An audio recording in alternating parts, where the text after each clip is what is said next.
Ahora sí. Hola, ¿qué tal? Un gusto, Roberto, Aarón, Isela, Antonio, Franklin, un gusto. Disculpe, estaba acomodando aquí la sala, ¿ya me escuchan bien? Hoy es viernes y los viernes solemos Sí, sí, tener está bien. Y el judicial. cuerpo lo sabe, sí lo escuchamos bien, Exactamente. maestro Alexander, Y el cuerpo lo sabe, a la exacto. orden, un Muy honor. bien. Roberto, ¿desde dónde te conectas? Desde el bello estado de Veracruz, les hago llegar a todas y todos un saludo fraterno. Un honor compartir este espacio con ustedes. Sí, oye, qué bonito, qué bonita está tu guayabera, ¿eh? Qué generoso eres, querido maestro Alexander. Se ve muy padre, la verdad es que Está luego a la orden, ¿eh? nos tienes que pasar, quién es tu proveedor, ¿eh? Porque creo que Con todo necesitaría gusto, algo de ese estilo, ¿no? con Por esto, todo gusto, amigo. por favor. Bueno, pues es un gusto para mí estar con todos ustedes. Les decía que el día de hoy, pues bueno, tuve que acomodar esta sala porque ya tuvimos una presentación de un libro, tuvimos el desayuno electoral. Más tarde, pues bueno, habrá sesiones de la maestría en ciencia política, está la especialidad, entonces tenemos casa llena. Afortunadamente, por el horario, pues bueno, pude tomar esta aula y siempre es como rico, ¿no? Da gusto, ¿no? Estar como en estos espacios que nos evocan, ¿no? Las clases tradicionales, ¿no? Entonces, bueno, tomemos como escenario esta aula 2 de la Escuela Judicial Electoral para continuar con nuestra presentación. El día de hoy, pues bueno, abordamos temas sobre que considero yo importantes, ¿no? Antes de hablar de autoridades electorales, y esto es hablar de integridad y de gobernanza electoral. Posteriormente vimos tipos de autoridades, ya hablamos un poquito sobre el planteamiento del devenir histórico de la construcción de nuestra ingeniería institucional, ya aterrizamos en el entendido de que, pues bueno, tenemos autoridades legislativas, administrativas, jurisdiccionales y de tipo penal. Justo ayer cuando, pues bueno, estábamos abordando el INE, que ya habíamos entrado al análisis del Instituto Nacional Electoral, se estaba, ¿verdad?, terminando de debatir la segunda parte, ¿no?, de lo que se conoce como Plan B, y bueno, ahí quedábamos en el asunto de la tragedia, ¿verdad?, que pues todos esos cursos que se habían tomado, pues nos actualizaron, pero al mismo tiempo, pues bueno, van para atrás, ¿no? Pero pues bueno, así son las cosas en materia electoral, y pues bueno, pues nuevamente regresamos a la misma sintonía. Siendo así, pues bueno, el día de hoy vamos a continuar de abordar a nuestras autoridades electorales, las competencias que tiene cada una de ellas, y la idea es ir plasmando, ¿verdad? Irle dando rostro a todas esas actividades que, pues bueno, normativamente, constitucional y legalmente son competencia de cada una de estas autoridades electorales. Tenemos muy buen tiempo, pareciera que no, pero la verdad es que sí está sustantivo, ¿verdad? Lo que se realiza en materia electoral. El día de ayer íbamos cerrando con el asunto de qué hace el Instituto Nacional Electoral, ¿no? Y decíamos, bueno, el Instituto Nacional Electoral, de entrada, pues algo que siempre que ustedes digan que trabajan en materia electoral, que les interesa la materia electoral, algo, todo el mundo dice, la credencial de elector, ¿verdad? Oye, ¿sabes dónde tramita la credencial de elector? ¿Tú me puedes ayudar con mi credencial de elector? Sí, definitivamente es una de las funciones primordiales que tiene el Instituto Nacional Electoral. Sin embargo, pues bueno, podemos apuntar que hace muchas otras actividades, tiene competencia respecto de otras actividades. Bueno, ahora sí, vamos a ver. El artículo 30 de la LEGIPE nos establece cuáles son las finalidades del Instituto Nacional Electoral. Dentro de estos fines vamos a encontrar contribuir al desarrollo de la vida democrática, preservar el fortalecimiento del régimen de partidos, integrar el registro federal de electores, asegurar a los ciudadanos el ejercicio de derechos político-electorales y vigilar el cumplimiento de sus obligaciones, garantizar la celebración periódica y pacífica de elecciones, velar por la autenticidad del sufragio, llevar a cabo la promoción y coadyuvar en la difusión de la educación cívica y la cultura democrática, garantizar la paridad de género y fungir como autoridad máxima respecto de los tiempos en radio y televisión. Algo que me llama la atención y que es importante tomarlo en cuenta es que los fines del Instituto Nacional Electoral no únicamente tienen que ver con procesos electorales, no únicamente tienen que ver con jornada electoral. Yo sé que ustedes no, porque pues bueno, ustedes son ya unos expertos, muy conocedores en la materia, pero sí suele estar muy presente, y digo, porque pues sabemos que hay una ola de comentarios donde se piensa que las autoridades electorales tienen un trabajo que solo se realiza en un día, que no tiene complicaciones o que no existe complejidad en lo que se tiene que realizar. Además de que la perspectiva sobre las competencias o las actividades que realiza el INE, se piensa que pues se pueden desahogar en un solo día, ¿verdad? A veces es como, oh, pues no hay ningún problema, ¿verdad? Que lo hagan de rapidito y pues no pasa nada, ¿verdad? Pero no, nuestra Constitución y lo que se plasma en términos legales nos hace ver que la idea de la finalidad, bueno, la finalidad que está detrás de este Instituto Nacional Electoral no solo es organizar elecciones, sino que tiene que ver con algo importante que se señala, es la vida democrática, ¿verdad? Entender que la democracia va mucho más allá simplemente de estas cuestiones, decía, de procesos electorales, que son muy importantes, y de la jornada electoral. La democracia va muchísimo más allá, yo lo he enunciado en reiteradas ocasiones. La democracia, pues bueno, ya no puede ser entendida de la forma en la que la entendía Robert Dahl, ¿no? Como esa democracia procedimental. Hoy día hablamos de muchísimas otras más materias o temáticas que se vinculan con la materia electoral y que, pues bueno, se plasman en actividades que realiza el Instituto Federal Electoral. De esta forma, hoy día, cuando hablamos de la materia electoral, sin duda alguna también hablamos de derechos humanos. ¿Por qué hablamos de derechos humanos en materia electoral? Alguien que pueda responder a esta pregunta. ¿Por qué hoy día hablamos de derechos humanos en materia electoral? ¿Por qué un órgano administrativo de elecciones no plantea temas de derechos humanos? Adelante, Roberto. Muchas gracias, maestro Alexander, por la oportunidad. Muy puntual, me parece, salvo la mejor apreciación de mis respetables compañeros, que es porque los derechos político-electorales son derechos humanos en términos de, primero, constitucional, de los tratados convencionales, y conforme a ese diverso de la Constitución, pues todas las autoridades del Estado mexicano, incluidos los de naturaleza electoral, pues estamos obligados a que dentro del ámbito de nuestra competencia, en el ejercicio de nuestras funciones, esos derechos humanos no solamente se visibilicen, sino que también se garanticen y se respeten, evidentemente, en el ámbito de nuestras competencias. Gracias.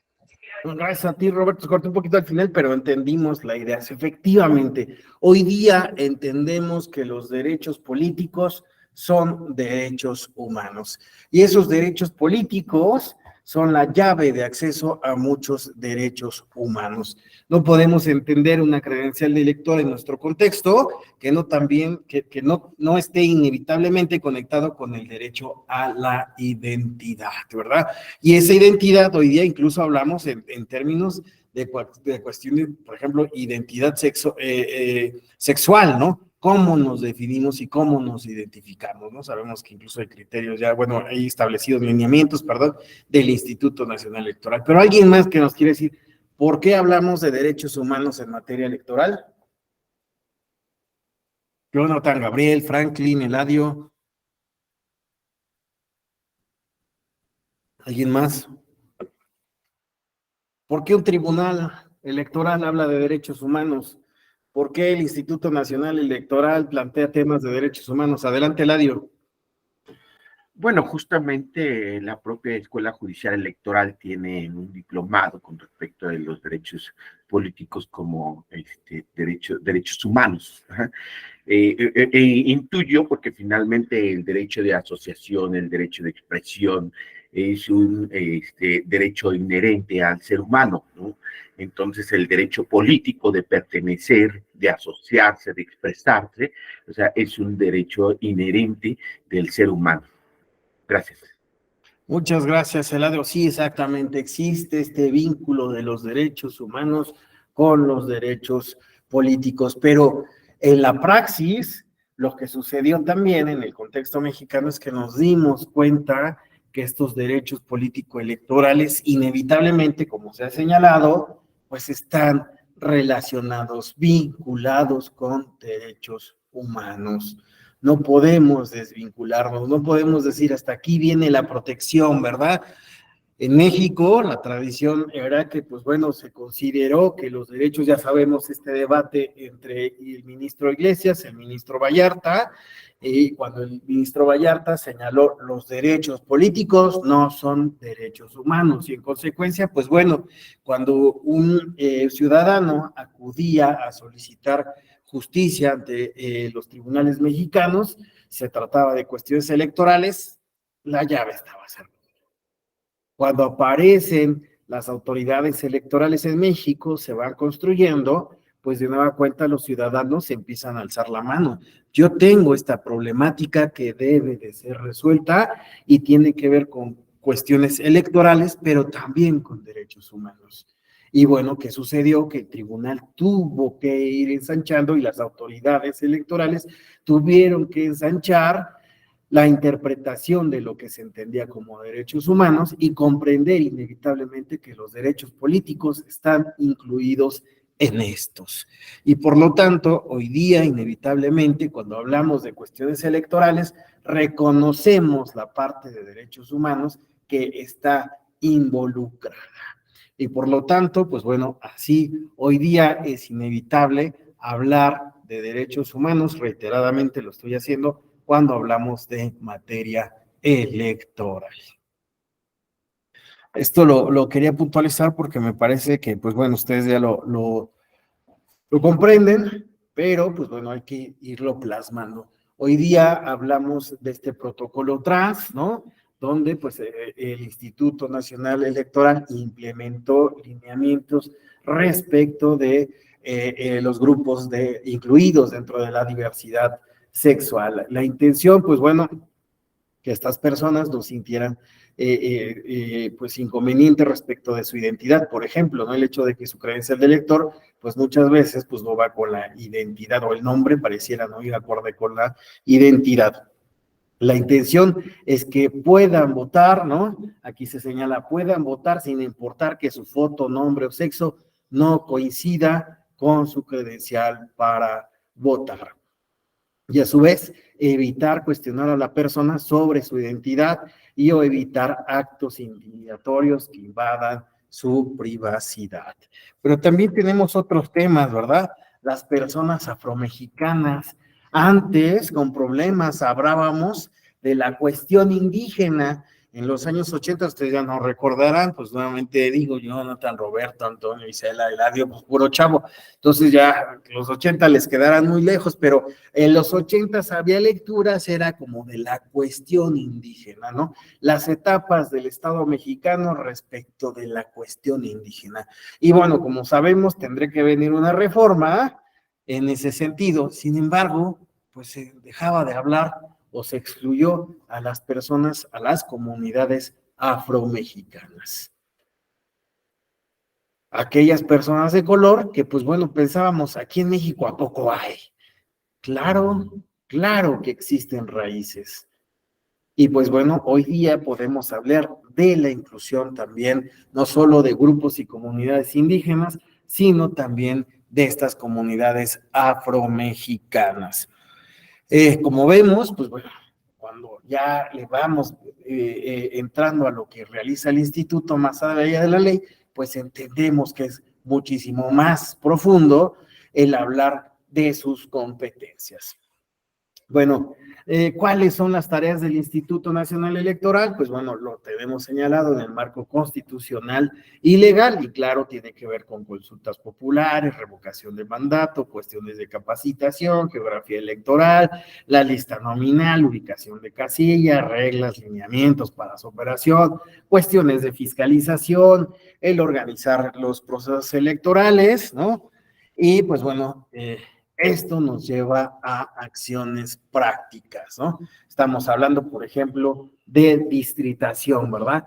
Esta distritación que debe de, en nuestro caso, obedecer alineamientos específicos, ¿verdad? Hay un fenómeno que se denuncia en algunos lugares, en algunos países, contextos, como puede ser el gerrymandering. ¿Alguien ha escuchado hablar de gerrymandering?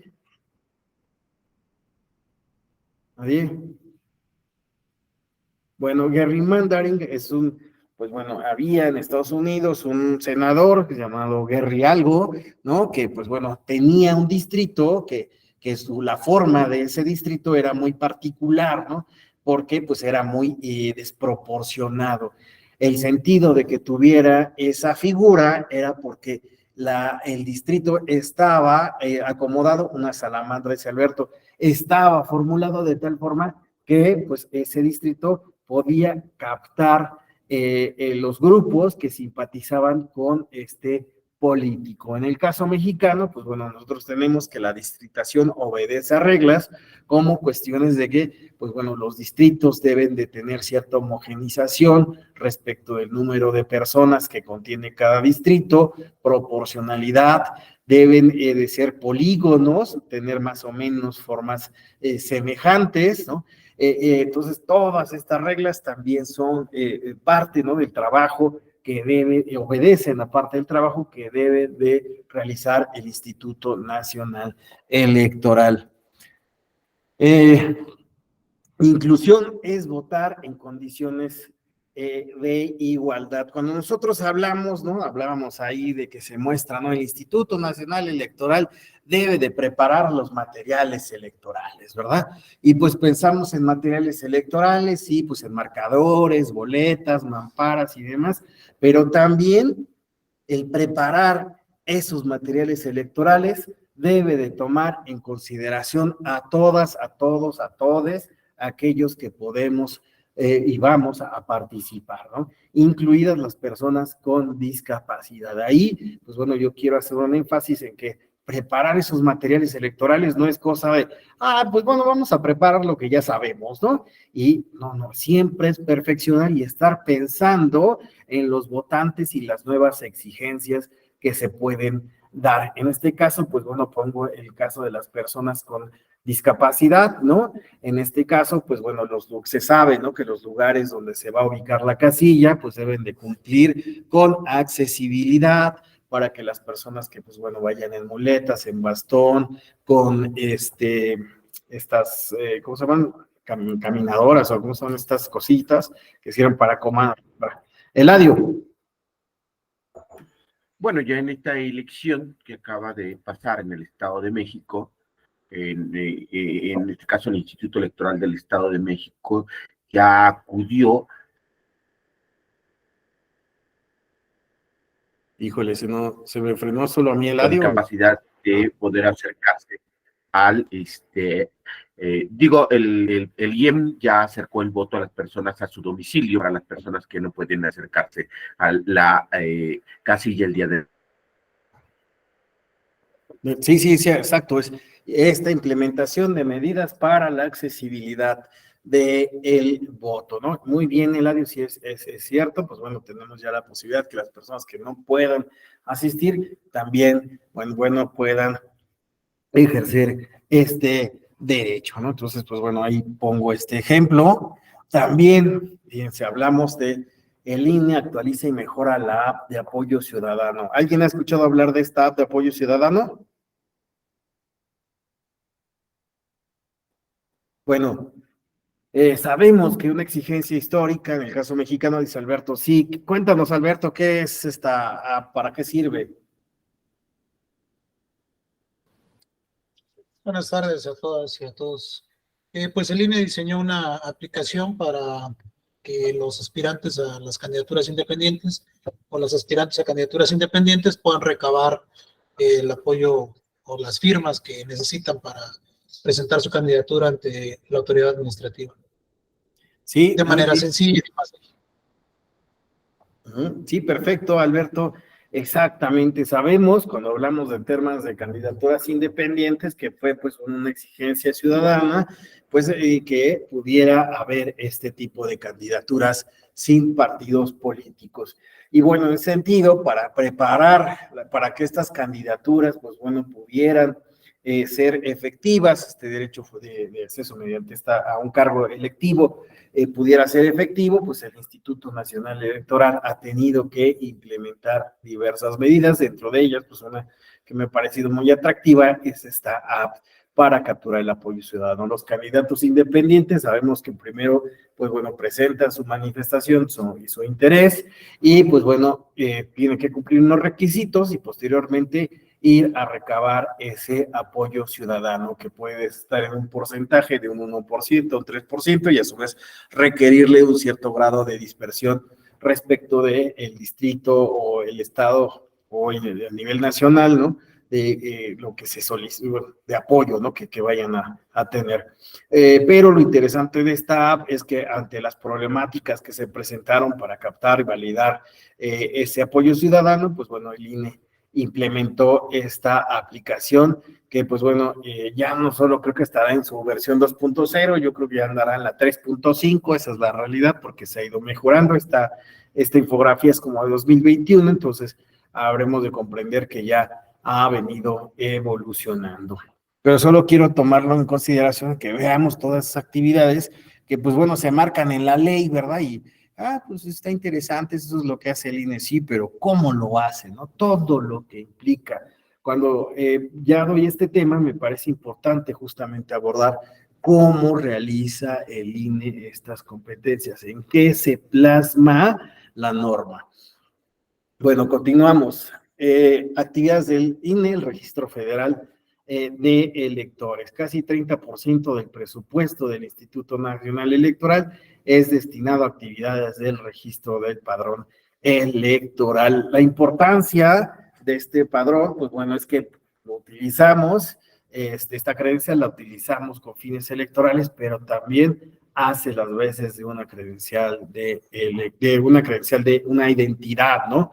Entonces es el documento por excelencia de identidad en México. Entonces es muy importante esta labor que realiza el Instituto de Credencialización.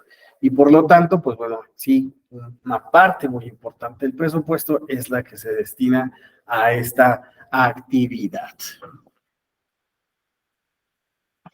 Sistema integral de fiscalización, pues bueno, la fiscalización es algo muy importante, los recursos públicos que se le otorgan a partidos políticos y candidatos independientes deben de ser fiscalizados, ese dinero público debe ser fiscalizado. ¿Cómo se hace la fiscalización? Ha ido evolucionando la forma en la que se realiza, hoy día ya podemos hablar de sistemas, softwares, ¿no? Sistemas en línea que permiten esta fiscalización. Entonces, en este sistema lo que tenemos es que es un sistema en línea, en red, en donde los partidos políticos y candidatos independientes pueden registrar las operaciones de ingresos y de gastos, de modo que, pues bueno, se busque una fiscalización rápida y oportuna. Continuamos, pues hablamos de educación cívica y efectivamente, pues parte de la vida democrática son actividades que no solo, pues bueno, tienen que ver con elecciones, sino también preparar a la ciudadanía, a los jóvenes, a los niños, concientizarlos respecto a esta vida democrática y lo que involucra el voto. Esto aquí, esta parte me parece muy importante, demasiado, porque en ocasiones hay comentarios como de, ¿pero por qué se hace esto? Solo es para gastar. ¿En verdad los niños van a votar? Pues sí, en verdad los niños tienen que votar, deben de tener experiencias electorales. En verdad, con solo cumplir 18 años, las personas ya tienen los conocimientos para decir, puedo ejercer mi voto, tengo las herramientas, la experiencia, comprendo cuál es la magnitud de un proceso electivo. Hay un ejemplo que suelo utilizar reiteradamente y tiene que ver cuando vemos una película, esta de los estudios americanos o estudios de Estados Unidos, Hollywood, y en las películas de estudiantes siempre vemos que sucede algo, y es que hay una elección estudiantil. Siempre hay procesos selectivos, siempre se nota la importancia de esos procesos selectivos. Y bueno, pues ahí siempre hay como una dicotomía entre los nerds, ¿no? Y los populares y cosas de ese tipo, pero más allá de eso, vemos cómo se interioriza, incluso Alexis de Tocqueville hablaba de esto, la democracia en americano, cómo se interioriza en la ciudadanía desde muy temprana edad la idea de la democracia. Eso me parece muy importante. El maestro Rafael Caballero, profesor también de la Escuela Judicial Electoral, ha tomado este tema, lo ha estudiado, incluso me parece que tiene 2 publicaciones que pueden encontrar en la editorial del TPJF, en el cual, pues bueno, habla de educación cívica a la niñez, ¿no? Y la importancia de formar ciudadanía a temprana edad. Bueno, como sea, el Instituto Nacional Electoral, pues sí, también realiza este tipo de consultas para niños y jóvenes. Aquí vemos rápido, dice que es un ejercicio que organiza el Instituto Nacional Electoral desde 1997 para que niñas y niños y adolescentes opinen sobre temas de su vida diaria. En 2008 abordará igualdad de género en la convivencia cotidiana y el ejercicio de sus derechos humanos. ¿Por qué es importante? Porque estas niñas, niños y adolescentes expresan sus percepciones y propuestas sobre las condiciones que afectan sus espacios de convivencia. Entonces, esto me parece importante porque bajo la idea de gobernanza, bajo la idea de vida democrática y que la democracia pues no se limita a un voto, estamos formando, la intención también pues es formar condiciones donde las niñas, los niños y los adolescentes comprendan que son también factores de cambio, que sus decisiones cuentan, que ellos pueden proponer, participar, pero a su vez también evaluar, calificar y tener pues una participación mucho más activa en los asuntos públicos. Y eso es importante formarlo. Bueno, lo dejo. Principales tareas del INE en procesos federales, pues sabemos que existe en la Constitución competencias que tiene el INE en términos de procesos federales y locales, y hay también una diferencia donde también se señala actividades que solo son para procesos federales. Dentro de estos procesos federales tenemos derechos y acceso a prerrogativas, preparación de la jornada, impresión de documentos, escrutinios y cómputos, declaración de validez, cómputos distritales, ejercer facultades de atribución, delegación y asunción, un tema que vemos en otro diplomado, conocer quejas interpuestas en procesos ordinarios especiales, administrar tiempos de radio y televisión y resolver recursos de revisión de su competencia. Otras actividades que realiza el Instituto Nacional, pues bueno, son connacionales que viven en el extranjero, que contarán con 3 modalidades del voto. Una parte importante es el voto electrónico. Sabemos que la urna electrónica no tuvo la aceptación hace unos 10, 12 años, pues bueno, venía una inercia de implementar la urna electrónica. Sin embargo, pues bueno, ante la desconfianza y por parte de los partidos políticos y pues bueno, el fantasma, ¿no? Que ocurre, que anda ahí merodeando en México, de la desconfianza, pues bueno, se echó para atrás la propuesta. Sin embargo, se han explorado pues otras formas del voto a distancia, sobre todo considerando que la población mexicana en el extranjero es abundante y que también esta busca también seguir participando en los asuntos de políticas en nuestro país, en su país de origen. Así pues, bueno, tenemos como medios para la implementación de este voto, el voto postal, el electrónico, que es vía internet, y ahora la nueva modalidad que se está implementando es presencial en sedes en el extranjero. Esto es que, pues bueno, en oficinas consulares, ¿no? Pues bueno, pueda haber casillas y ahí, pues bueno, los mexicanos que se encuentran en lugares, en los países donde se coloquen estas sedes, pues puedan ir a votar presencialmente. En 2023, bueno, ya tenemos una prueba piloto. Ahí sí, discúlpeme, no he seguido esta prueba piloto, pero bueno, tenemos que ya se está implementando. Hablábamos de asunción, atracción y delegación. Asunción es asumir la realización de competencias de los OPL, de los OPLES. Atracción es conocer y analizar asuntos de competencia de los OPLES. Y delegación, pues bueno, otorgarle a los OPLES, ¿no? La realización de alguna actividad en específico. Pregunta, ¿cuál es la diferencia entre asunción y atracción? Rápido, les digo, vemos esta en otro diplomado, pero para que quede claro ahí. Diferencia entre asunción y atracción.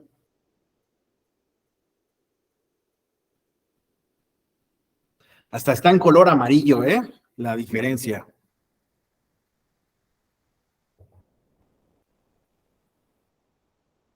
Nadie, ella le dice, INE puede asumir las actividades, INE puede conocer y analizar. ¿Cuál es la diferencia entre asunción y atracción?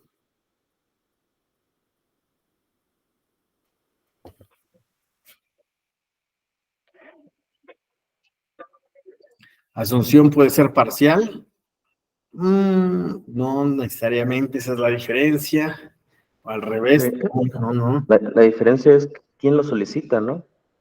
No, porque pues por consejeros, dice, no es quien lo solicita, no. A ver, dice Asunción. No, Alberto, por ahí, Asunción es asumir actividades. El INE va a asumir actividades, ajá. En cambio, la atracción es, dice, conocer y analizar. Ahí no está asumiendo la realización de actividades. Ahí nada, acá nada más en atracción está conociendo y analizando asuntos, ajá, para establecer criterios que que por su importancia puedan servir para establecer, bueno, estos criterios para otros casos, ¿no? Entonces, en uno estamos hablando de asumir actividades y en el otro de conocer y analizar, ¿ok? ¿Cuál es la diferencia? Que en asunción es realizar actividades. Miguel. Pero una duda ahí, maestro, ¿la atracción entonces sería a propuesta del OPLE o el mismo INE por lo trascendental de cierta situación o asunto es como capaz de ejercer su facultad de atracción o el OPLE sí que lo hace? Mismo, aquí abajito, Miguel, dice, la petición para ejercer alguna contribución especial, ¿qué dice? Por favor. Miguel. Es que no lo alcanzo a leer, está muy chiquito. Bueno, dice, la petición para ejercer alguna atribución especial debe presentarse por al menos 4 de las o los consejeros del Consejo General del INE o por la mayoría del órgano de dirección del OPLE. Entonces estamos hablando de dos supuestos de procedencia y quiénes son los que los pueden solicitar. O son los consejeros del INE o son los consejeros del OPLE. Solo esos tienen competencia para decir, oye, puedes asumir o puedes atraer este caso o delegar en dado caso. Pueden ser los consejeros, únicamente los consejeros.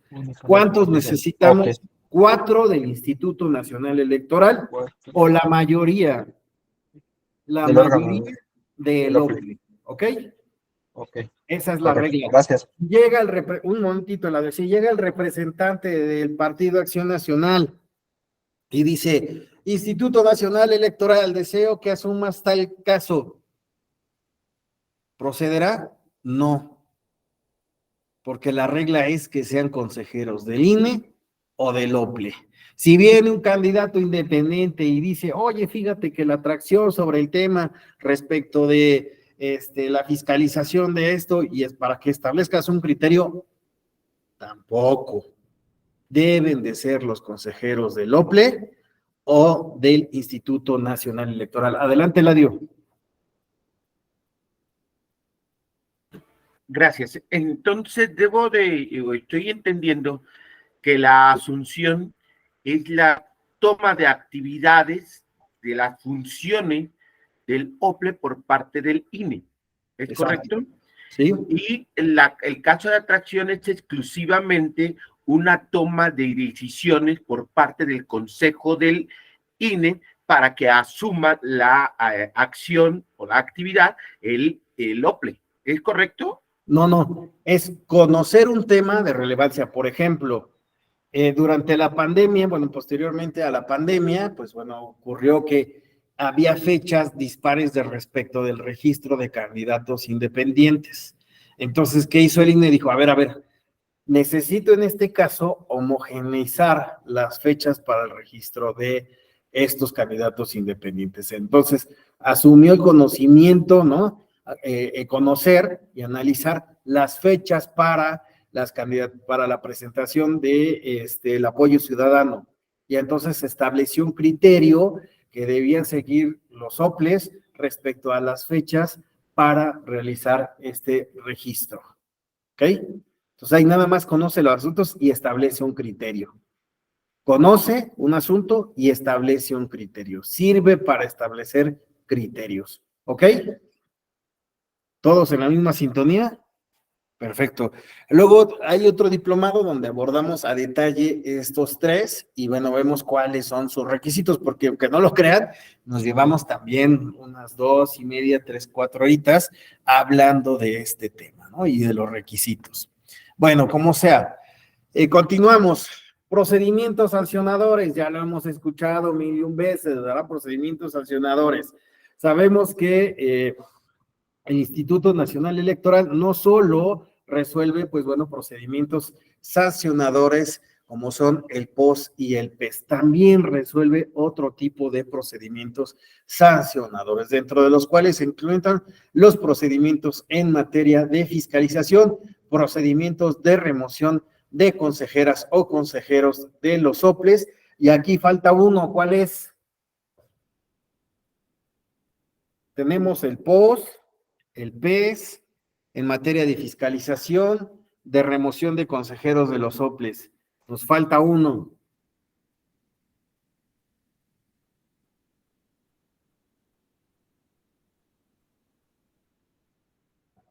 Tiene que ver con la vida interna del propio instituto. Eladio. No es el de los juicios de intercesión por los empleados del propio Instituto Electoral. Ándale, tiene que ver con empleados diferencias laborales. No, Alberto, tiene que ver con algo que señaló Eladio en este momento. Hablamos que existe una Contraloría interna, un órgano interno de control, ¿no? Cuando existe queja respecto de los servidores públicos, ¿verdad? ¿Y esos qué finalidad tienen? Ya digo, ya di unas pistas muy claras. Responsabilidad administrativa, efectivamente, las responsabilidades que tienen los servidores públicos del Instituto Nacional Electoral. También existen procedimientos, está hasta el final de la LEGIPE, pero también están contemplados estos procedimientos respecto de las responsabilidades de los servidores públicos del Instituto Nacional Electoral.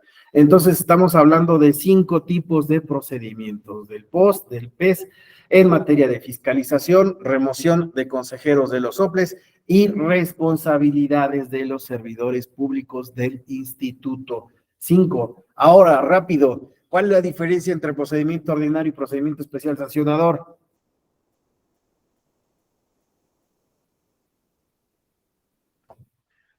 En que incide o no en el proceso electoral. ¿El PES? Digo, en los últimos criterios creo que establecieron en que, aunque no esté iniciado el procedimiento, el proceso electoral, si incide en, no sé, en el futuro, que esté próximo a iniciar, es materia de PES. Sí, pero tenemos bien claro el PES, la procedencia del PES la tenemos bien clara, ¿vale? ¿Alguien más? Bien, Antonio, por ahí va ahí la respuesta. ¿Alguien más?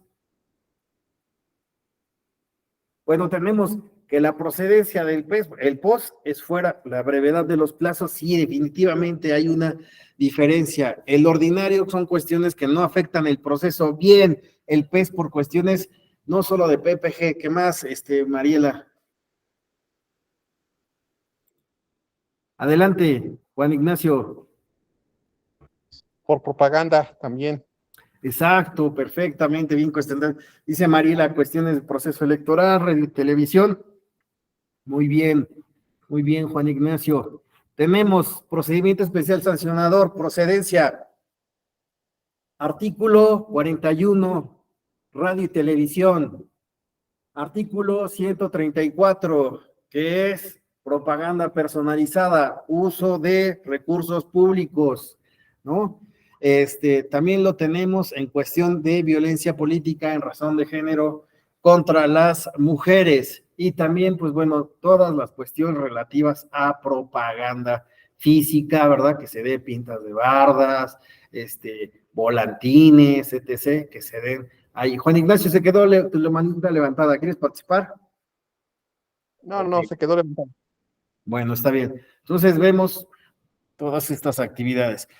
Ahora, quiero dedicarle un espacio rápido al INE y a la justicia electoral, porque bueno, el INE también ha implementado medidas por, pues bueno, decisiones que se han dado en sede judicial.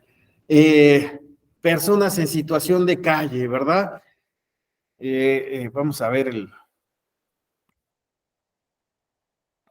Úchala, ya se rompió la liga, pero bueno, tenemos el caso de una persona en situación de calle que, pues bueno, no contaba con su credencial para votar. Esta persona acudió a un módulo para obtener esa credencial para votar y adivinen qué pasó. Pues que no tenía un comprobante de domicilio, era una persona en situación de calle. Y pues como se presentó a la oficina y uno de los requisitos justamente que es presentar un comprobante de domicilio. Consecuencia, como no lo tenía, le dijeron muchas gracias por participar, pues bueno, necesitamos que tenga un comprobante de domicilio. Esta persona acudió a la sala regional en ese entonces denominada Distrito Federal, ahora Ciudad de México, y pues bueno, lo que resolvió en su momento esa sala regional fue crear un domicilio, que esta persona tenía el derecho a votar, debía de ser resguardado su derecho al voto, pero también su derecho a la identidad, porque esa identidad, nada más y nada menos, pues bueno, es algo importantísimo, ¿verdad? Queremos acceder a una cuenta bancaria que necesitamos identificarnos, queremos acceder a una persona en situación de calle, a un programa social, ¿qué es lo que nos van a pedir? Una credencial de elector. Y entonces, en términos generales, todo aquello que queramos realizar, necesitamos una credencial de elector. En consecuencia, pues bueno, no solo se estaba garantizando el derecho al voto, sino que también, pues bueno, se garantizaba que esta persona tuviera derecho a la identidad y en consecuencia al acceso de otro tipo de prerrogativas que van, que se consiguen a través de la identificación. Y pues bueno, en esta sentencia se creó un domicilio jurídico en el lugar donde esta persona pernoctaba, afuera de una tintorería, y pues con él se creó, ¿no? Para fines geoelectorales ese domicilio. Pero posteriormente al Instituto Nacional Electoral se le dio parte para que implementara unos lineamientos para este tipo de casos. Y entonces a partir de ahí hablamos de lineamientos para las personas en situación de calle y que estas personas puedan obtener esa credencial de elector. Claro, tal vez en términos estadísticos, hace un año más o menos vi una estadística, no es un número elevadísimo, qué bueno que no sean tantas las personas en situación de calle, que tengan que acudir, pero bueno, como sea, estos lineamientos son importantes, que nadie quede fuera.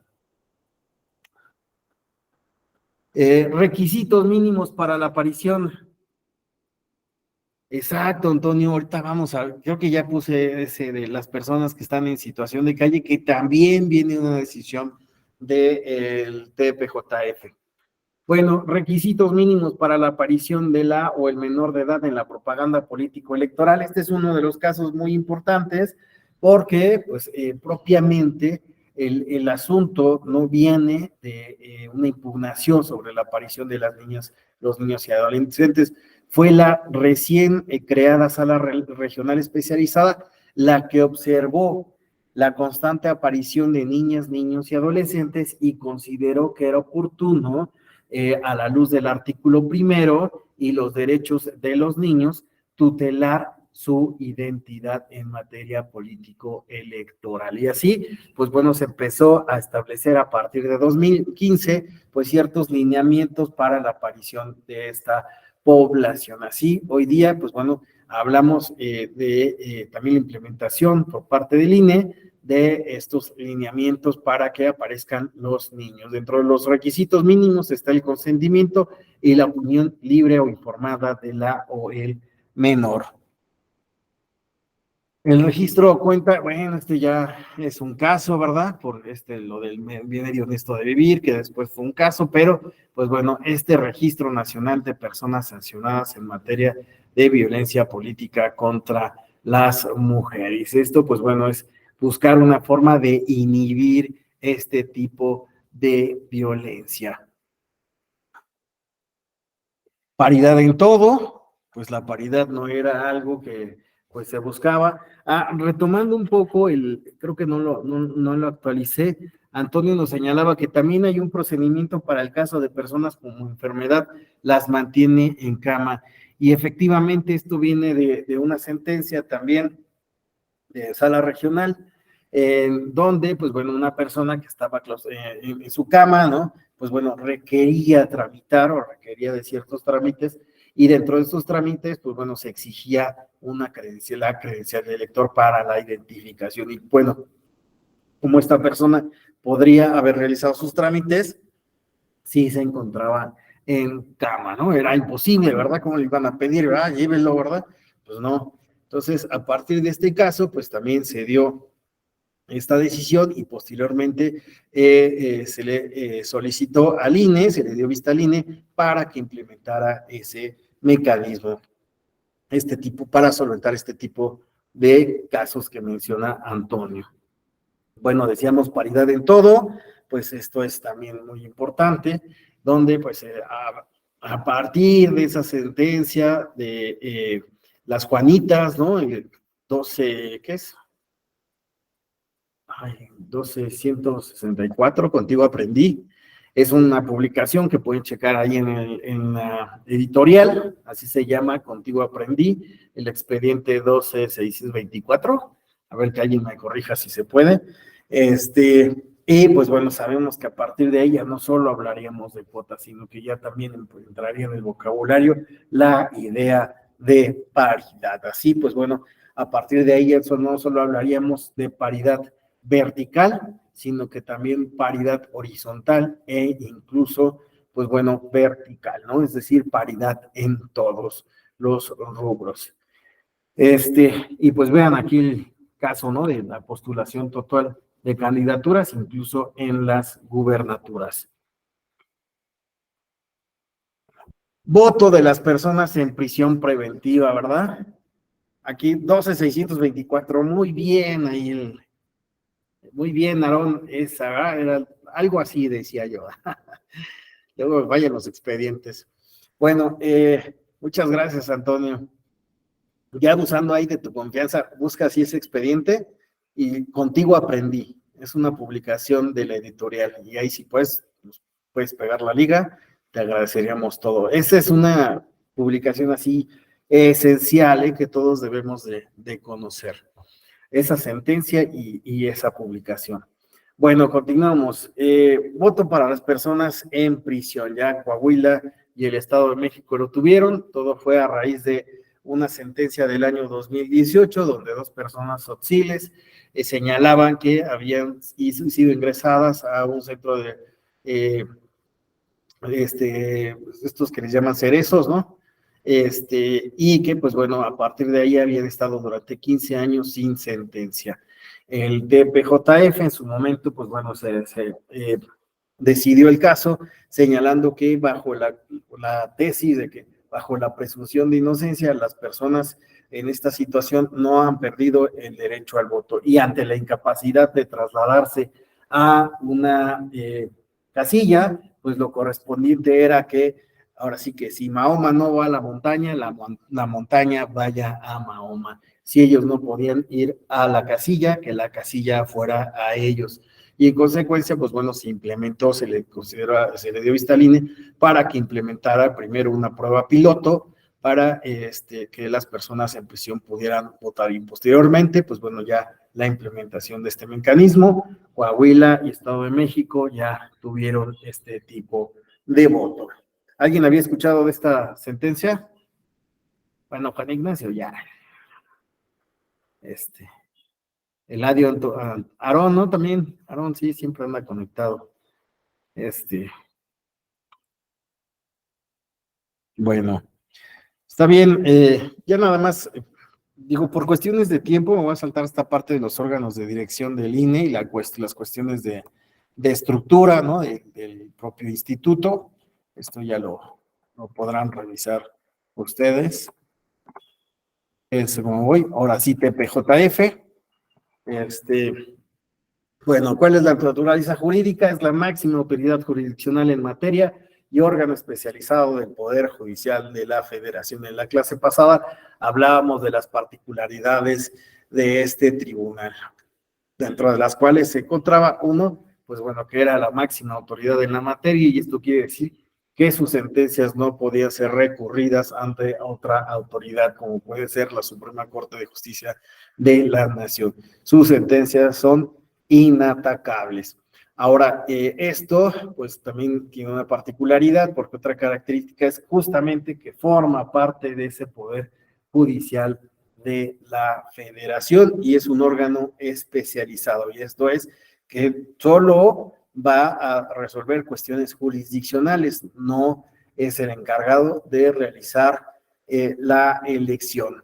Bueno, ¿cuál es su función? Velar porque todos los actos y resoluciones de las autoridades en la materia, federales y locales, se sujeten a los principios de constitucionalidad, convencionalidad y legalidad. Sabemos que el TPJF nació siendo un tribunal de legalidad de los procesos electorales.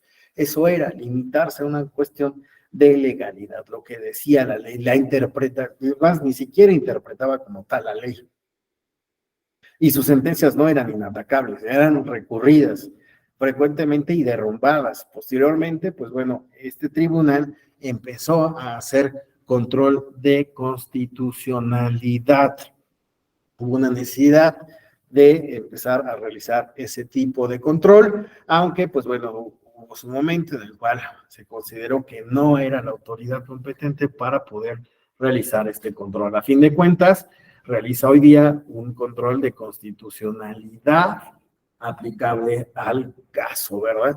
Y esto es, puede inaplicar normas al caso. Pero bueno, otra parte importante es que dentro, y es de algo, ¿no?, que sobresale o hace sobresalir a este tribunal constitucional, es que, pues bueno, también hace control de convencionalidad, y empezó a hacer ese control de convencionalidad antes de que se hablara de control de convencionalidad. Así, hace los dos controles al mismo tiempo. ¿Cuál es su marco normativo? Evidentemente es la Constitución, la Ley General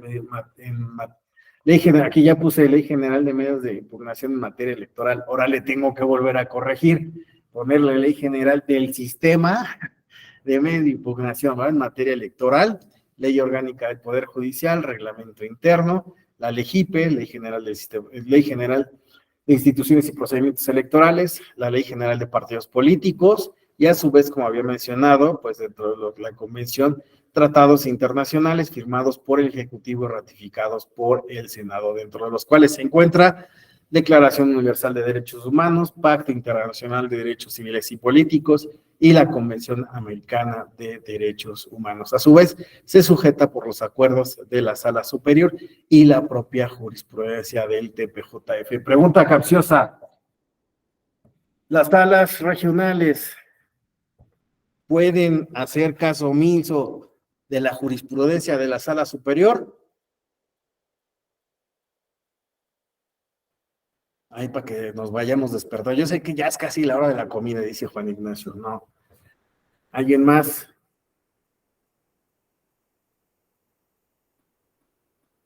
¿Nadie? Sí, efectivamente. La jurisprudencia de la Sala Superior es obligatoria para las salas regionales. Nada que no, a mí no. No, es obligatoria para las salas regionales, ¿ok? Y no solo para las salas regionales, la jurisprudencia del TPJF tiene carácter de ley, o sea, hace que es obligatoria.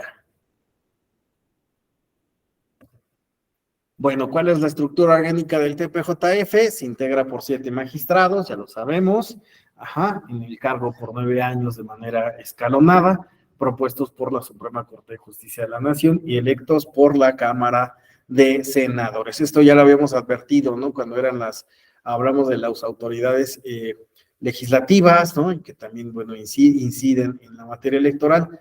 En este caso, pues, bueno, hablamos que estos magistrados son propuestos por la Suprema Corte, pero pues bueno, son electos por la Cámara de Senadores. A su vez, bueno, tenemos a las regionales, son 5, una por cada circunscripción, y también tenemos una sala especializada. Bueno, ustedes ya saben, las salas son Guadalajara, Monterrey, Jalapa, Ciudad de México, Toluca y la regional especializada. Entre sus competencias está fijar jurisprudencia, resolver los conflictos de competencia que se susciten entre las salas regionales, ejercer la facultad de atracción, sí, también la sala superior tiene facultad de atracción en asuntos que reviertan importancia y trascendencia. Es decir, existe una especie de certiorari o un certiorari en materia electoral en estos casos, ¿no? Asuntos que por importancia y trascendencia así lo ameriten. ¿Cuál es el medio? El REC. Es a través del recurso de reconsideración, a través de es la herramienta por la cual se atraen estos asuntos. Se resuelve en la esfera de la competencia la no aplicación en casos concretos de leyes electorales que sean contrarias a la Constitución. ¿Cuál es la diferencia entre este control que tiene el TPJF respecto del control que tiene la Suprema Corte de Justicia de la Nación? Bueno, ahí dice, ¿no? En casos concretos. Y si nosotros, bueno, el TPJF tiene control en casos concretos, ¿cuál es el control que tiene la Suprema Corte de Justicia de la Nación? Roberto. Perdón, se me marcó involuntariamente, pero sí, abstracto. La Corte tiene control abstracto. Exactamente, control abstracto, ¿no? Porque no necesita de la aplicación, ¿verdad? Estas acciones de inconstitucionalidad, estamos hablando que no se ha aplicado la ley, ¿no? Y como tal, no hay un caso todavía sobre el que esté fijando una posición. No es como en el amparo, ¿verdad? En el amparo sucede lo mismo, es a un caso concreto. El amparo, bueno, sabemos que es directo o indirecto, ¿eh? Exactamente, Antonio. Lo vimos con lo resuelto el día de ayer. Fue perfectamente bien. Por favor, ¿cómo dice Rubén Becerra, ¿no? En el ambiente de Antonio, el pronóstico del tiempo son unas heladas, ¿verdad? Bien ganadas por esa respuesta. Bueno, sí, exactamente. Lo que nos vimos el día de ayer fue ese caso, ¿no? Donde no existe como tal todavía la aplicación de la norma y ahí pues el control es abstracto, ¿verdad?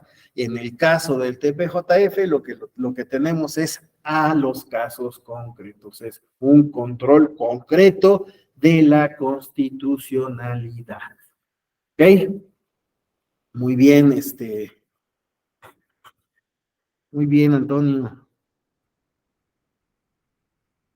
Bueno, resuelve, pues, me quedé con mi presentación del día de ayer, juicio electoral y juicio de revisión constitucional, ¿no? Bueno, sabemos que los medios de impugnación, pues bueno, son más amplios, ¿no? Tenemos JR, bueno, uno que se resuelve en sede administrativa, que lo resuelve el recurso de revisión, que es muy semejante a los recursos de revisión en otras materias, es la propia autoridad, un órgano superior a aquel que tuvo el acto, pero de la misma autoridad, el que lo resuelve, y bueno, el resto pues ya son asuntos que, bueno, en el caso del PES, que es un procedimiento, no es un juicio, pues lo sustancia el INE y lo resuelve el TPJF, y pues bueno, en los demás casos, pues bueno, ya actúa las salas regionales y la sala superior, dependiendo de la temática, pues se da la competencia. Pero bueno, ahora tendré que retomar presentación.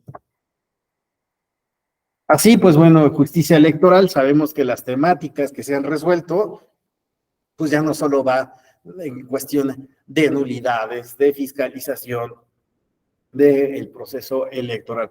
Hoy, pues bueno, la justicia electoral habla de temas de justicia inclusiva, derechos humanos, género, principios, ya no solo estamos hablando de reglas, ¿verdad? También estamos hablando de principios.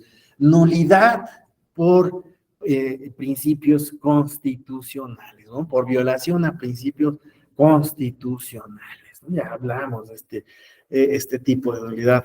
Hablamos de control de actos parlamentarios, algo que fue un tema que recientemente, pues bueno, dio mucho de qué hablar, sí, ahora sí que había jueces altaneros, ¿verdad? Que se estaban queriendo meter en actos que no les correspondían y que si era adecuado, cuáles eran los alcances del derecho electoral, pero bueno, estamos hablando también de este tipo de control. Autoridades electorales, y de las autoridades electorales, pues las administrativas del propio tribunal, procesos electorales, modelo de comunicación político-electoral, dentro de lo que entra la protección del interés, bueno, el interés superior del menor, financiamiento y fiscalización. Así, pues bueno, vemos que la materia electoral hoy día y lo que resuelve la competencia del TPJF, pues es bastante robusta, ¿verdad?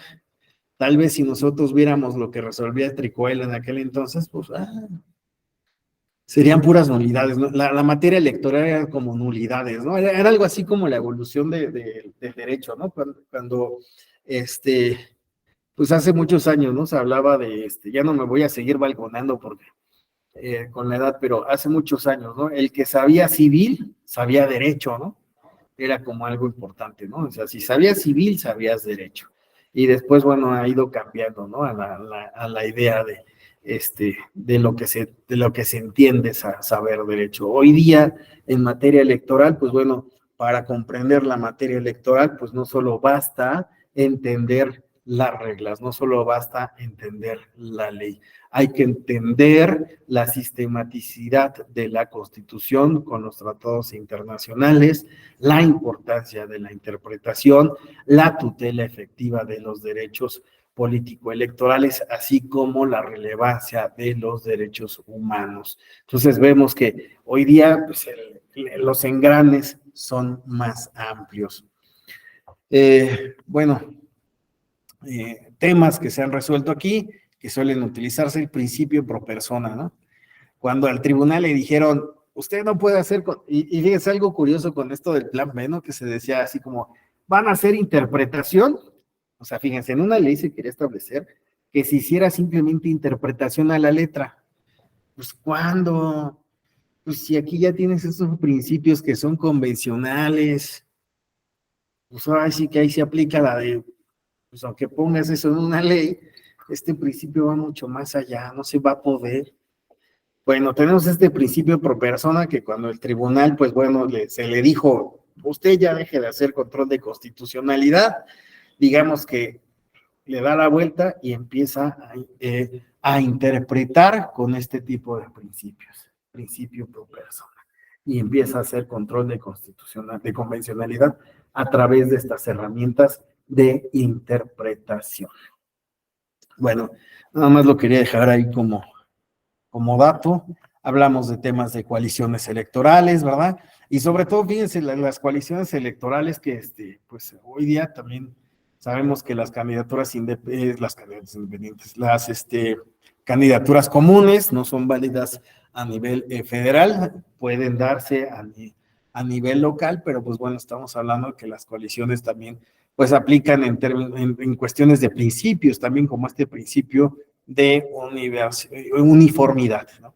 Que por cierto, ahí me voy a hacer dicen que está mal hacerlo, ¿verdad? Pero ahí tengo una entradita en Axis donde, dos o tres entradas en Axis donde abordo qué es el principio de uniformidad en las coaliciones y por qué son importantes, ¿no? Nulidades electorales, que les decía que es el tema, pluralismo jurídico, ¿verdad? El entender que existen sistemas normativos internos, calumnia electoral, otro tema que abordamos, protección al periodismo, violencia política de género, justicia inclusiva, interés superior del menor, y también, adivinen que el TPJF cuenta con una defensoría pública, ¿verdad? ¿Para quién? Para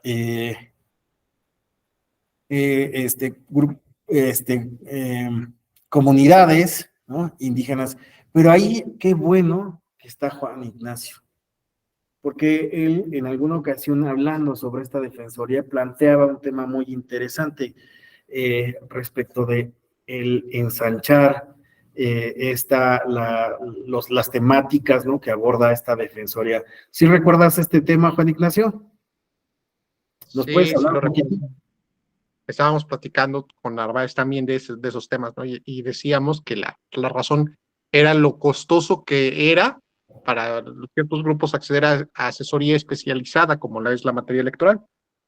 Y pues la verdad es que qué bueno que surtió, hizo efecto esta idea, ¿no? Y se pudo llevar a cabo. La verdad es que eso está bien.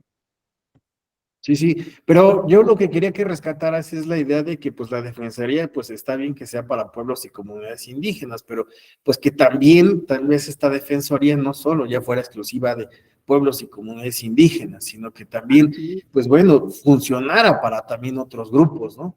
Es lo que yo le decía, o sea, le decía a Narváez, le digo, a ver, es que no solamente debe ser para esto, porque no es el único grupo minoritario. Ahora, si bien es cierto, también le decíamos, los indígenas como grupo minoritario han alcanzado ya un cierto avance, pero hay otros grupos que no hay avances, ¿no? Entonces, por eso le decíamos, ¿no? Por eso le decía, y sí, efectivamente, qué bueno que sucedió, y era un poco como replicar lo que funcionaba en el Instituto de la Defensoría Pública de la Corte, ¿no?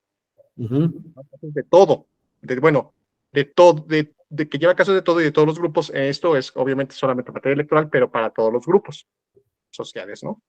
Sí.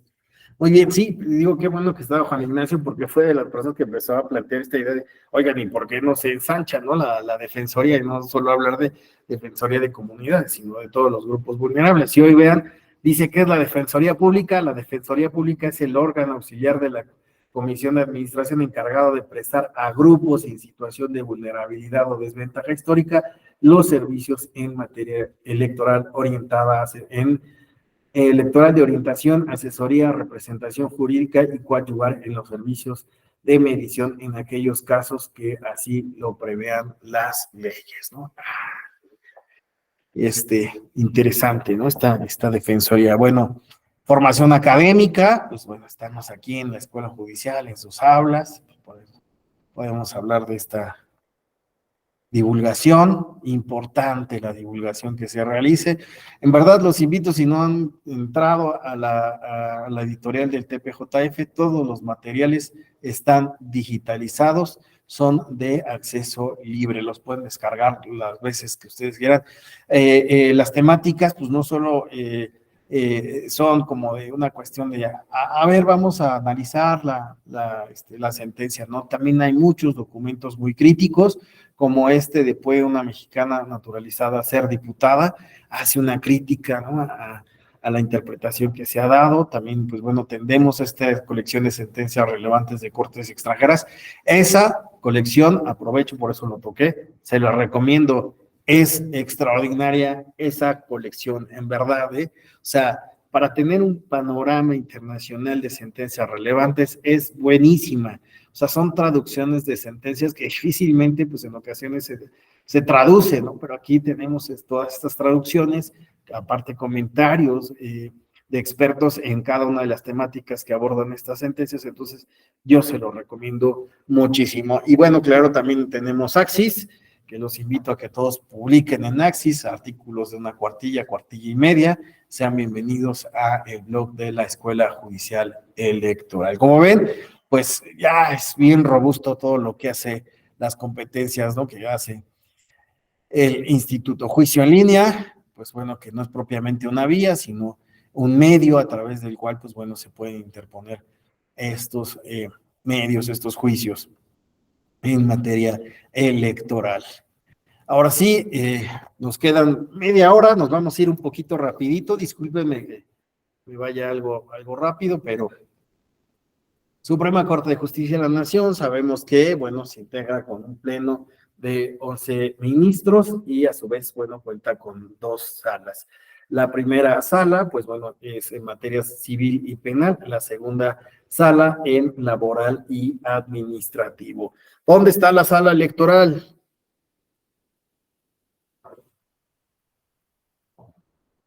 No hay. ¿Y por qué no hay sala electoral, Juan Ignacio? Pues porque hay un tribunal, hay una jurisdicción especializada en ello.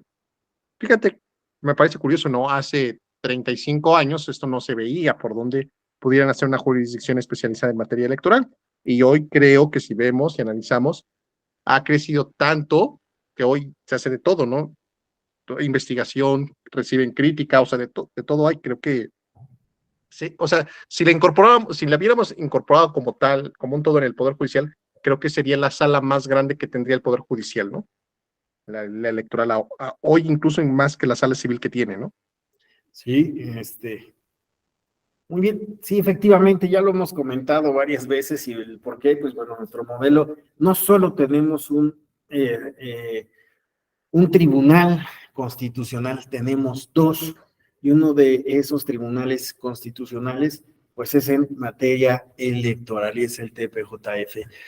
Todo viene, ya les reitero, ¿no? De este caso, de esta disputa entre Vallarta y el ministro Iglesias, bueno, entre estos 2 ministros, el ministro Iglesias y el ministro Vallarta sostuvo la tesis de la incompetencia de origen, en el sentido de que la Suprema Corte de Justicia de la Nación no tenía que proclamarse en materia electoral, lo cual, pues bueno, se ha sostenido hasta la actualidad. Fue el proceso de democratización en México el que requirió, pues bueno, primero un tribunal de legalidad en materia electoral que posteriormente, pues bueno, devino en un tribunal constitucional en el cual, pues ahora sí se establecieron las garantías para tutelar los derechos político-electorales. La realidad está que desde la tesis Iglesias, bueno, el debate Iglesias-Vallarta, a la actualidad, pues bueno, la Suprema Corte no le ha entrado a esos temas de materia electoral y pues bueno, quien tuvo que, por la historia, ¿no? Tuvo que forjar una herramienta que hoy día, pues bueno, se plasma en el TPJF y no solo en el JBC, en todos los medios de impugnación en materia electoral. Entonces, pues por eso es que no encontramos dentro de esta estructura de la Suprema Corte la materia electoral, pero sí tenemos, como ya mencionó Juan Ignacio, un tribunal constitucional en la materia que ya analizamos hace unos momentos, pero pues siempre me gusta tocar los temas.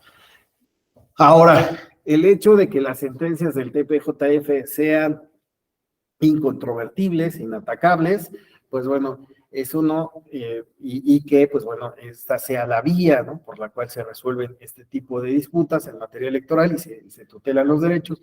Ello no plantea que hoy día, pues bueno, la Suprema Corte de Justicia de la Nación sí, bueno, aborde temáticas de materia electoral. Y pues bueno, esto es a través de 2 herramientas. Las acciones de inconstitucionalidad. ¿En qué año aparecieron? ¿En qué año apareció este control? En la reforma del 94. Perfectamente bien contestado, Claudia. Pronosticamos una helada a tu favor, ¿no? Por esta respuesta. Efectivamente, en 1994 no existía realmente este tipo de control. Entonces, en 1994 aparecen las acciones de inconstitucionalidad, que propiamente en su momento no resolvían temas electorales. Pero, pues bueno, hoy día, pues sí lo resuelven.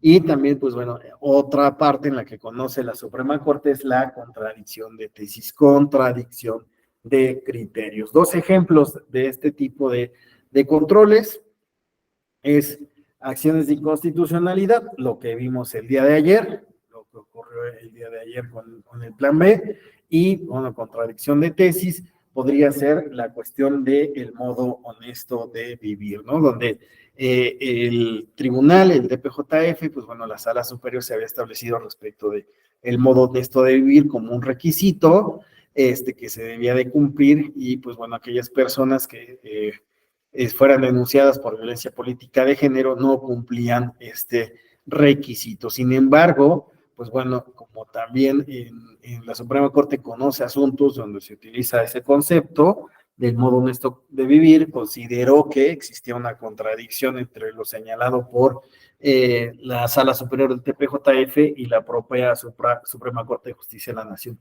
estableciendo que, pues bueno, nadie puede decir que propiamente es el modo honesto de vivir. Y en consecuencia, el criterio que decide o el criterio prevalece es la Suprema Corte de Justicia de la Nación.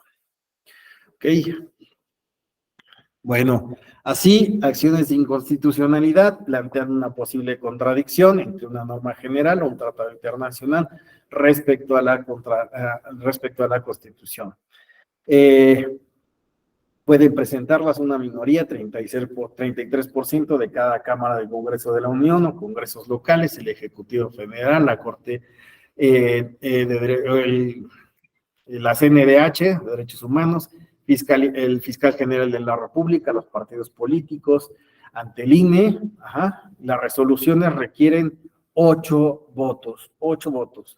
¿Por qué 8 votos? Pues porque estamos hablando pues de una ley que ya fue aprobada por un congreso local. En consecuencia, pues estamos hablando de ahora sí de poder contra poder, ¿verdad? Por lo tanto, pues bueno, el estándar es bastante alto. Contradicción de tesis, ¿qué es? Pues bueno, cuando una tesis de la Sala Superior del TPJF entra en contradicción con una sostenida por las sanas o el Pleno de la Suprema Corte de Justicia de la Nación. En estos supuestos, la Suprema Corte debe resolver antes de la conclusión del proceso electoral. ¿Hasta aquí claro en esta parte? Ya vemos cómo le entra la Corte a los temas electorales. Entonces, conoce temas, sí, a través de acciones de inconstitucionalidad, tiene un control abstracto, conoce las contradicciones de tesis, pero, pues bueno, no resuelve ya en la materia. Fiscalía especializada en materia de delitos electorales. A partir del 20 de mayo del 2021, la ley de la Fiscalía General de la República estableció que la FEDE pasó a denominarse como Fiscalía Especializada en Delitos Electorales. Ahí sí me preguntan, ¿cuál es el cambio? Pues realmente ninguno, solo que la cuestión está en que, pues bueno, la denominación pasó de ser de FEDE a FICEL por este cambio en la ley. Pues FICEL se trató como de fiscalía, ¿no? Tal vez electoral, ¿no? FICEL la forma, pero creo yo que, pues bueno, la gente ya había comprado mucho la marca FEPADE, ¿no? Y hasta la fecha, ¿no? Y creo que Juan Ignacio. Fíjate que parecería pequeño detalle, pero a mí me parece que el término, el acrónimo, sí puede generar confusión, ¿no? Como que más encaminado a lo fiscal propiamente y no a lo electoral. Creo que, la verdad, sí pudiera pasar. A mí sí, a mí también me parece lo mismo. La verdad es que yo no vi por qué el cambio, ¿no? Cuando ya se había consolidado mucho, ¿no? Te apuesto que varios pues, le siguen, bueno, no varios, muchísimos le siguen llamando, denúncialo con la FEPADE, ¿no? Es algo muy regular, pero pues, bueno, hasta la cuestión es que tenemos un cambio de FEPADE a FEDE y actualmente FICEL. Sí, FICEL, ahí Antonio. ¿Qué pasó, Antonio? ¿No estás viendo mi lámina? Bueno. Avanzamos, pues es un organismo especializado de la Fiscalía General de la República. La Fiscalía General tiene dos fiscalías especializadas, una en delitos electorales y la otra, ¿quién sabe? En anticorrupción. Exactamente. Es el tema justamente el combate a la corrupción es uno de los temas de iniciativa de ley más interesantes que existe en este país, que incluso derivó en esta fiscalía especializada, pero esa es otra historia. Sí, son esas dos fiscalías especializadas, anticorrupción y delitos electorales. Bueno, en el caso de la Fiscalía Especializada en materia de delitos electorales, pues es el fiscal general el que designa a este fiscal especializado, que puede ser objetado, como ya habíamos señalado el día de ayer, por el Senado, 2/3 partes del Senado. Ahora, esta Fiscalía Especializada en Delitos Electorales puede ejercer atribuciones conferidas al Ministerio Público, en materia de investigación y persecución de los delitos electorales. ¿Qué quiere decir? Que esta es una fiscalía. ¿Cuáles son sus atribuciones? Es investigación. Su trabajo es de investigación. No está resolviendo, solo está, digamos, sustanciando, ¿ok? En su momento debe de hacer llegar este expediente, ¿no? Ahora sí, a este tribunal ya en cuestión penal, porque estamos hablando de la materia penal, ¿ok? Aquí ya no es procedimiento especial sancionador, donde resuelve la sala regional especializada, ¿no? Aquí estamos hablando de materia penal. Bueno, puede participar en coordinación con las instancias competentes en la elaboración y ejecución del programa de prevención del delito electoral. ¿Qué quiere decir esto? Que pues bueno, nosotros en México se tiene contemplados delitos como tal, delitos, no infracciones, que pues bueno, acarrean otras consecuencias mayores, ¿no? Y estas consecuencias son penales. Competencia en elecciones federales, en elecciones locales, también, pues bueno, en cuestiones de delitos cometidos en el extranjero, con efectos en territorio nacional, cuestiones como recoger, retener las credenciales de elector, alterar el registro federal de electores, utilizar recursos públicos y programas sociales federales con fines electorales, conexidad de delitos electorales cometidos por personas servidoras públicas en el ámbito federal. Pero bueno, si nosotros vemos cuáles son los delitos electorales, pues nos vamos a encontrar con este catálogo. Votar sin tener derecho, votar en más de una ocasión, presionar al electorado, inferir en el desarrollo de la votación, recoger credenciales, solicitar votos por pago, solicitar evidencia del sentido del voto, meter una camarita, ¿verdad? Y mándame un WhatsApp, ¿verdad? Diciéndome cómo votaste. Organizar el transporte de votantes. Antes se decía, no, pues nada más es transportar votantes. Bueno, sabemos que es penalmente sancionable. Apropiarse, destruir, alterar, vender o suministrar materiales electorales, obstaculizar o inferir el traslado de paquetes y documentos electorales, impedir la instalación o clausura de casilla, publicar encuestas o sondeos de opinión durante el periodo de veda, perturbar el orden, violar paquetes electorales, proporcionar fondos desde el extranjero, expedir facturas alteradas, usurpar el carácter de funcionario de casilla, proveer bienes o servicios a las campañas sin formar parte del padrón de electores o el padrón propiamente de proveedores, violencia política en razón de género. Bueno, ¿quién puede ser sancionado? Pues cualquier persona, funcionarios electorales, de partidos políticos, funcionarios públicos, candidatos electos, precandidatos, candidatos independientes, ministros de culto religioso, fedatarios públicos, exmagistrados electorales, consejeros, secretarios del INE. Todos estos pueden ser sancionables. Bueno, esta fiscalía, pues bueno, debe de coordinarse para desarrollar actividades, pues no solamente de investigación, sino también en la búsqueda de inhibir, ¿no? O implementar, pues, sistemas para la capacitación, para la procuración de, pues bueno, no procuración, sino bueno, para la formación, el combate de la inhibición de este tipo de conductas. Ahora, pues como sabemos, todo pues tiene un flujograma, ¿verdad? Cómo se sigue. Sabemos que, pues bueno, para iniciar una denuncia en el caso de delitos electorales, pues se puede recurrir a estas vías, hacerse por escrito, Fedeatel, Fedemóvil, estos son, pues como, ministerios públicos que se mueven, FEPADENET, así todavía se mantiene, que es hacerlo en línea, están haciendo este cambio, así como, pues bueno, una comparecencia presencial.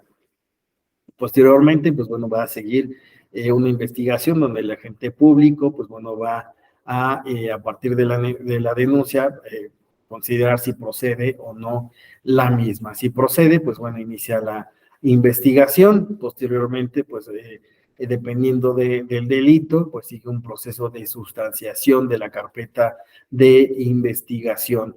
Y bueno, ahora sí que integrándose la carpeta de investigación, ahora sí se envía a un juez en materia penal. Dependiendo del tipo de delito electoral, pues bueno, son las diligencias específicas que se realizan. Por ejemplo, aquí tenemos organizar la reunión o transporte de votantes el día de la elección. ¿Cuáles van a ser las diligencias que se van a realizar? Pues bueno, uno, solicitar la información. ¿Qué tipo de información? Pues de entrada, pues cuál es el vehículo que se utilizó, ¿no? Videos, algo que compruebe que efectivamente ese medio fue el que se utilizó para el transporte, y también, pues ya de entrada y ver cuántas personas se transportaron, dependiendo del tipo de transporte, ¿verdad? No es lo mismo un autobús de 40 pasajeros a uno lo que se conoce como un microbús o una de estas camionetas urban o incluso un automóvil, ¿no? Entonces va cambiando el tipo de vehículo, porque nos habla de cuántas personas fueron transportadas o cuántos vehículos se utilizaron. A su vez, pues bueno, también se pueden realizar entrevistas, esto a los integrantes de las mesas directivas del casilla, donde resulta evidente, oye, acaban de llegar 5 autobuses, ¿verdad? Y traen gente que viene a votar. Pues ahí por eso es importante hacer esas entrevistas a los testigos de los hechos denunciados, quién estuvo ahí, representantes de los partidos políticos, observadores electorales, alguna que otra, un ciudadano o una ciudadana, ¿no? Todos aquellos que, pues bueno, nos puedan dar información sobre este transporte de personas. Sujetos pasivos en su caso, pues podría ser Oficina de Elección Jurídica del INE, pues es ahí ver si el INE, pues bueno, tuvo conocimiento en la documentación electoral, en el acta de incidentes de este tipo de actos. A su vez, pues bueno, también se puede hacer inspección del lugar de los hechos denunciados, sobre todo, pues bueno, porque la FEPADE, pues en esto, el día de la jornada electoral, pues despliega, ¿no? Un equipo, ¿no? De sus servidores públicos para que, pues bueno, si es necesario, pues pueda inmediatamente poder hacer este tipo de inspecciones, observando, ¿no? Ocularmente y dando fe de lo que está sucediendo. Así, pues bueno, también puede haber ahí un oficio de designación de elementos policíacos para hacer este tipo de inspecciones. Pues sí, no es sencillo, ¿verdad? A veces la gente anda armada, ¿verdad? Y entonces, pues no es como de, a ver, ustedes son los que, pues sí, luego es peligroso. Bueno, todo dependiendo del tipo de delito electoral se dan estas diligencias específicas. Y bueno, posteriormente les decía yo, pues bueno, sigue la ruta procesal hasta considerar, pues bueno, si existe o no el delito y pues bueno, se puede integrar o no la carpeta y bueno, si esta se envía ahora sí a un juez en materia penal. Bueno, al margen de esto que ella señalaba, que es inevitablemente pues la competencia mayor que tiene esta FICEL, pues bueno, también se realizan otro tipo de actividades, como pueden ser pues estas de información, cartilla de blindaje electoral, que de qué se trata, atención a denuncias de violencia política contra las mujeres en razón de género. Esta guía de diligencias es muy interesante porque plantea así delito a delito qué es lo que se sigue. Bueno, ya vimos hasta este momento las autoridades en términos federales, sería lo correspondiente ver autoridades electorales locales. Las voy a abordar, pues ahora sí que muy rápido. Nos quedan 15 minutitos y yo veo que Juan Ignacio ya está con una torta abajo de la cámara, entonces, o ya tiene ahí preparado su pedido de Didi, ¿verdad? Ya no está. Bueno, tenemos a nivel local, pues lo mismo, una suerte de espejo, decía yo la clase de ayer, de estas autoridades electorales a nivel nacional, así también, pues bueno, tenemos autoridades legislativas y administrativas, que serían los congresos locales, sabemos que existen leyes electorales locales, los soples, que son las autoridades administrativas. En términos jurisdiccionales, también tenemos a los tribunales locales y finalmente en materia penal a las fiscalías electorales. Las legislaturas locales. México es un estado federal, lo que significa que las entidades federativas tienen la libertad de gobernarse según sus propias leyes y su constitución, aunque dichas normativas no pueden contradecir a la Constitución federal, es decir, pues una cuestión de la supremacía constitucional. Pues la Constitución les otorga una libertad configurativa a los estados, sin embargo, pues bueno, esa libertad configurativa tiene un piso y un techo. No obstante, pues la verdad es que a partir de 2014 observamos una tendencia a homogeneizar a las autoridades electorales, a las leyes electorales, en términos generales, de ahí que, pues bueno, tengamos una ley general de instituciones y procedimientos generales, procedimientos electorales, también una ley general de partidos políticos, y también, pues, un Instituto Nacional Electoral. Vamos en esa homogeneización. Organismos públicos locales, pues, tenemos uno por cada entidad.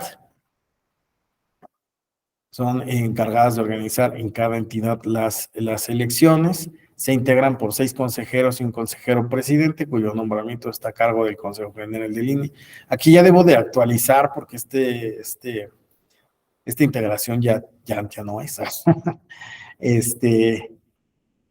Bueno, aquí tenemos las competencias señaladas tanto en la Constitución, el artículo 41, base quinta, apartado C, como en la propia LEGIPE, ¿no? Y las materias en las cuales, pues bueno, trabajan: derechos y acceso a las prerrogativas de candidatos independientes y partidos políticos, educación cívica, preparación de la jornada, impresión de documentos, escrutinios y cómputos, declaración de validez y otorgamiento de constancias, cómputo de la elección del titular del Ejecutivo local, las no reservadas expresamente al INE, y bueno, también, pues bueno, los OPLE, a través del consejero presidente, también tienen que coordinar sus actividades con la Comisión de Organización y Capacitación del INE.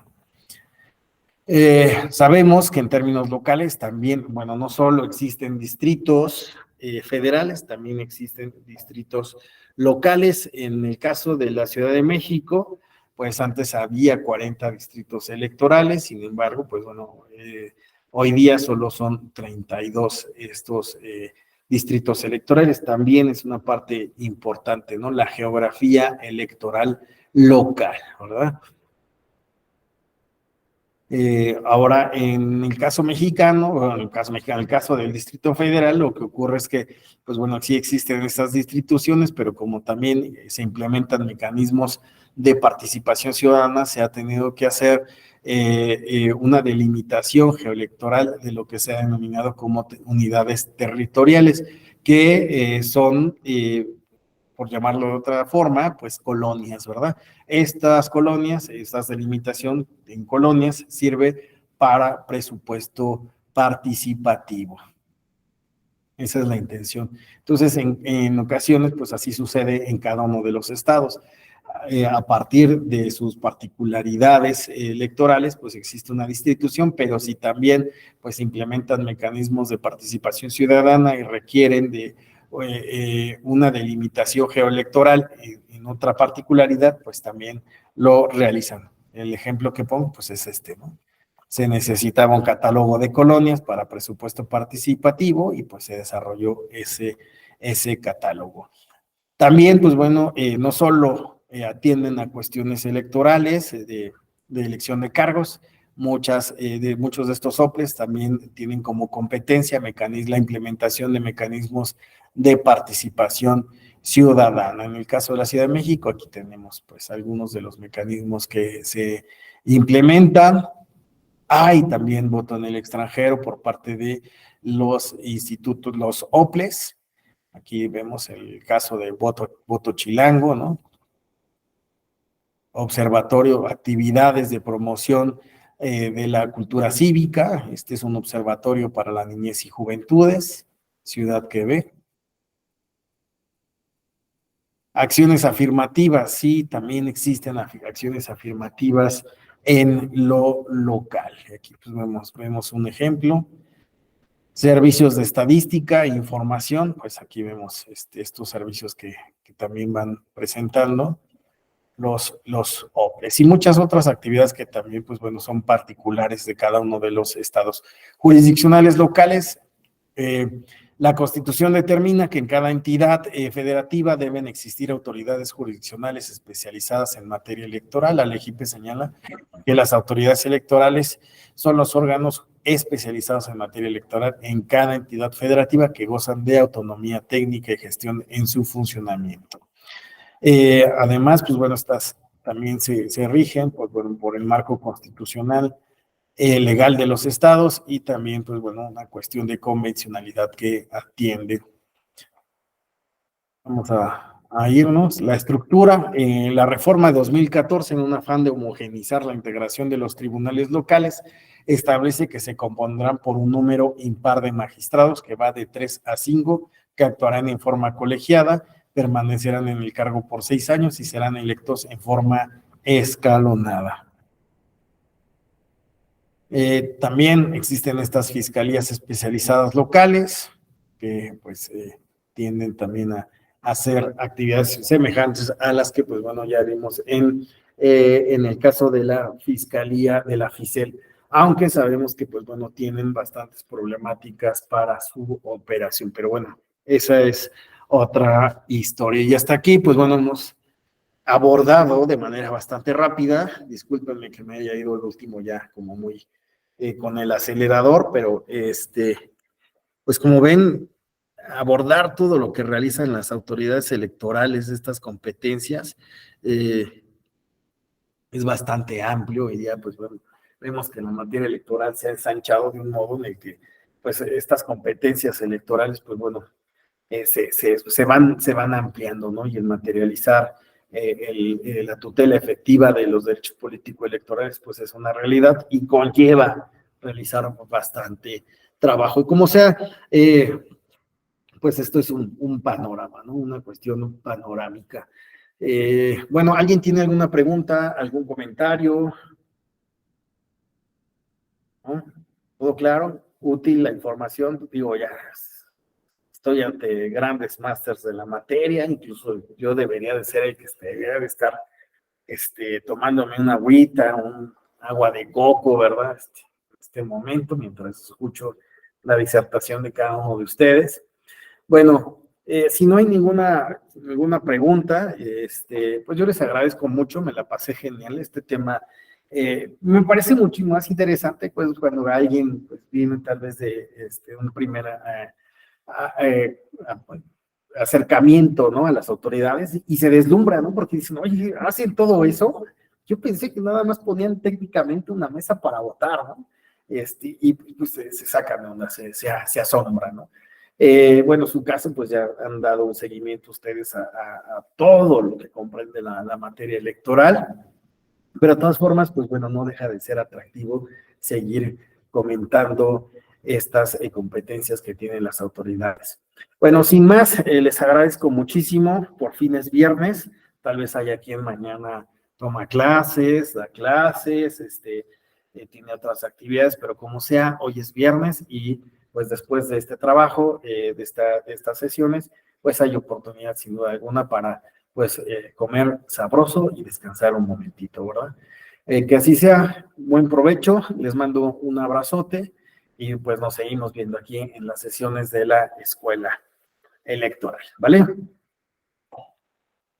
Cuídense. Y bueno, Ya, acabamos Alex. 7 minutos antes, ¿verdad? Que creo que no debe de haber tanto problema. ¿Vale? Bueno, cuídense. Bye. Muchísimas gracias. Gracias a ti, Eladio, a todos.